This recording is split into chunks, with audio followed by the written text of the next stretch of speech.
Halo teman-teman, saya Citra Wulandari dengan NIM 242221097.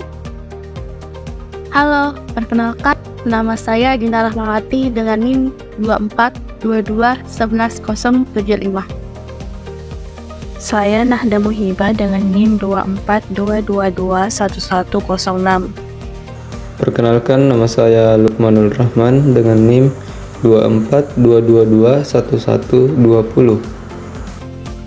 Perkenalkan, nama saya Vina Venica, NIM 242211091. Saya Rinal Atmanegara dengan NIM 242221127. Pernahkah kamu merasa kesulitan saat menggunakan aplikasi atau website? Itulah mengapa user experience testing atau pengujian pengalaman pengguna sangat penting. UX testing membantu memastikan sistem mudah digunakan, nyaman, dan sesuai kebutuhan pengguna. Dalam video ini, kita akan mengenal pengertian jenis-jenis serta tahapan penting dalam pengujian UX agar produk menjadi lebih user-friendly. Sebenarnya UX testing itu apa sih? UX testing atau User Experience Testing adalah proses untuk mengetahui seberapa mudah dan nyaman sebuah aplikasi, website, atau sistem digunakan oleh pengguna. Lewat pengujian ini, kita bisa melihat apakah pengguna bisa memahami fitur dengan mudah, menemukan apa yang mereka cari, dan merasa puas saat menggunakannya. Tujuannya sederhana, yaitu memastikan produk yang kita buat benar-benar memberikan pengalaman terbaik bagi penggunanya. Jenis UX testing. UX testing terbagi menjadi 3 jenis. Yang pertama ada usability testing, yang kedua ada A/B testing, dan yang ketiga ada heuristic testing. Apa itu usability testing? Usability testing itu adalah metode pengujian desain yang berpusat pada pengguna yang digunakan untuk mengevaluasi kemudahan mereka dalam menggunakan suatu desain dengan meminta pengguna tersebut menyelesaikan tugas tertentu, sementara kita sebagai tester mengamati mereka. Gunanya adalah untuk mengetahui apakah desain yang kita buat betul-betul sudah berfungsi sesuai tujuannya dan semaksimal mungkin. Jadi kalau desainnya belum sempurna, maka kita bisa perbaiki lagi, dilihat di situ di mana yang salah, yang mana yang mau di-improve, dan yang mana yang mau dikurangi. Apa itu heuristic evaluation? Metode itu adalah inspeksi kegunaan untuk mengidentifikasi masalah desain pada antarmuka pengguna dengan menggunakan serangkaian prinsip penggunaan yang telah ditetapkan yang disebut heuristik. Metode ini dilakukan oleh para pakar kegunaan yang meninjau desain untuk memeriksa kesesuaian dengan prinsip-prinsip tersebut. Berbeda dengan pengujian pengguna, di mana pengguna asli yang berinteraksi langsung dengan produk. Dan yang terakhir ada A/B testing.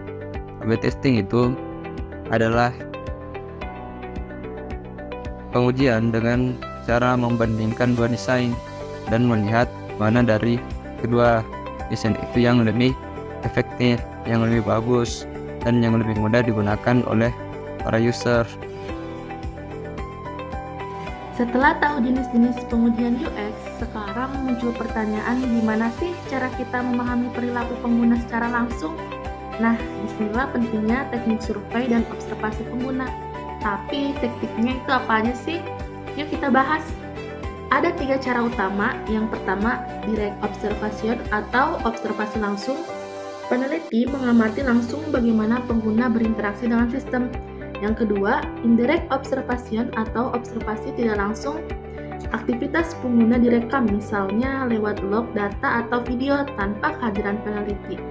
Yang ketiga, participatory observation atau observasi partisipatif. Peneliti ikut terlibat langsung dalam kegiatan pengguna untuk lebih memahami pengalaman mereka. Nah, setelah melakukan observasi, kita pasti mendapatkan banyak pendapat dan tanggapan dari pengguna.